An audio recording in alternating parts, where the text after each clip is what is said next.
Magandang araw, Homequesters! Andito pa rin po tayo sa Barangay Quezon to feature one of our affordable housing by Apex Homes, which is Greenway Place. So, kung kayo ay isa sa mga naubusan ng mga unit dito sa Greenway Place, may good news kami sa inyo dahil magkakaroon po ng reopen units dito sa Greenway Place. By the way, I am Ms. Noramel Nolora, Sales Director of RR City Realty and Team Leader of Team HomeQuest Guide. If you have questions or you are interested here in Greenway Place, comment lang kayo dyan sa ating live and later i-accommodate natin ang inyong mga questions. So sa ngayon, sasamahan muna kayo ni sales partner Carmela. Ipakita lang muna niya sa inyo ang lugar or ang community ng Greenway Place at yung mga house types. Pakita mo muna yung gate. So, ang Greenway Place is along Quezon Road. Very accessible po ito sa mga major roads gaya ng Santa Maria Bypass. Few minutes away lang po ito sa Santa Maria Bypass. And pakita mo naman yung house type. So Greenway Place is a mixed community composed of duplex with garage. Yan yung pinapakita po niya.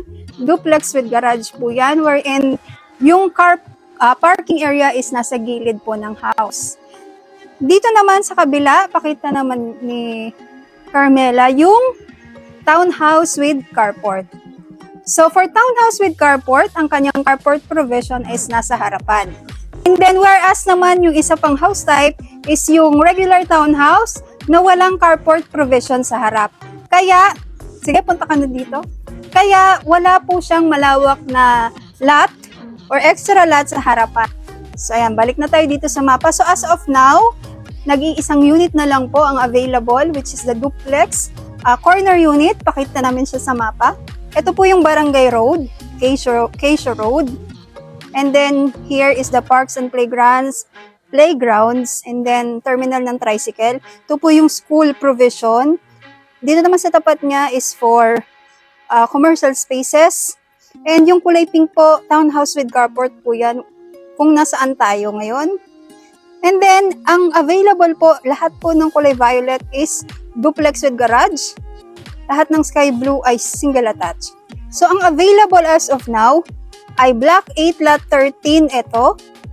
Maganda po ito dahil katapat po siya ng open space which is parks and playground and corner unit. So, kung kayo ay interested dito sa nag-iisang unit ng Greenway Place, meron po kaming live few weeks ago. Finiture po namin itong duplex with garage.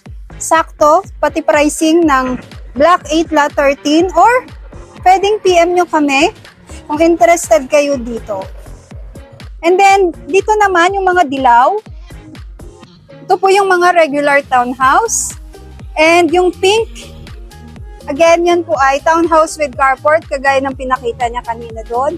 And ito, lahat ng dilaw dito is regular townhouse. And phase 1 po ito ng Greenway Place. Meron pang phase 2. So, imagine, total of 1,745 units sold out na po. Last reopen is September at na-sold out na rin po except doon sa nag-iisang duplex with garage. So, gaya ng nabanggit ko, we have good news dahil nga magre-reopen po ng mga units dito sa Greenway Place. So, kung kayo ay naubusan before, chance nyo na para makakuha ng slot dito sa Greenway Place. Mostly ang tanong, magkano po ba yan, Ms. Noramel?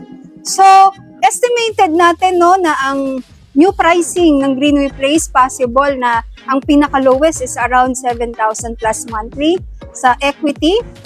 And nasa 8 to 9,000 naman sa pag-ibig kung 30 years to pay. Yan ay estimate lang lamang po natin. So just to give you an idea sa pricing, kagaya ng nabanggit ko last September 2025, meron pong reopen units. So ganito po ang kanyang price for last September 2025. Okay, so sa inner unit ng regular townhouse, ito yung no carport provision. ang kanyang down payment monthly is 6,200 plus and 9,500 plus naman kapag nasa Pag-ibig niya. Take note lang, hindi sila magsasabay, uunahin po muna ang down payment. So, kung ang ating budget po ay around nasa 7,000 plus monthly for equity or down payment and 9,000 plus sa Pag-ibig, swak na swak po ang regular townhouse para sa atin na inner unit. Ang kagandahan pa, napakalapit lang po nito sa Metro Manila. As a matter of fact, 45 minutes drive lamang po ito to Balintawak. And kung tayo naman po ay commuters, very accessible po sa commute dahil from Caloocan, Monumento, and Divisoria, isang bus lang po. And then drop off po tayo or baba po tayo sa may Quezon Road. Doon sa Quezon Road, may mga terminal na po ng tricycle papasok dito sa Barangay Quezon. And after ng Quezon Elementary School, makikita na natin ang Greenway Place. Ngayon, kung manggagaling naman tayo ng SM North or Trinoma, sakay naman tayo ng P2P bus. And make sure lang na ang sasakyan natin ay Santa Maria ang signboard. Baba tayo sa Walter Mart Santa Maria Terminal ng P2P. And pwede na tayong mag-jeep papunta sa drop-off or sa Quezon Road. So, from Quezon Road, again, may mga terminal na po ng tricycle doon. So, aside from that, malapit po ito sa mga establishments, commercial establishments, and services. Meron po ba kayong mga katanungan about dito sa Greenway Place? Ang TCP po natin, ibibase lang po natin doon sa last reopen noong September. Ang lowest TCP for regular townhouse, no carport provision, is nasa 1.6 million plus na po.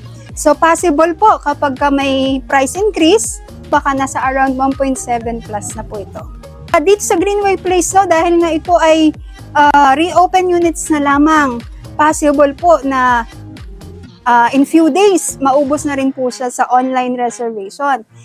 So, magpaabang na po kayo para ma-prioritize namin kayo. Kung tayo po ay interested dito sa pinakamalapit na pre-selling project ng Ipeck Homes dito sa Santa Maria, Greenway Place po is the best option. Thank you so much for watching, everyone. See you on our next live.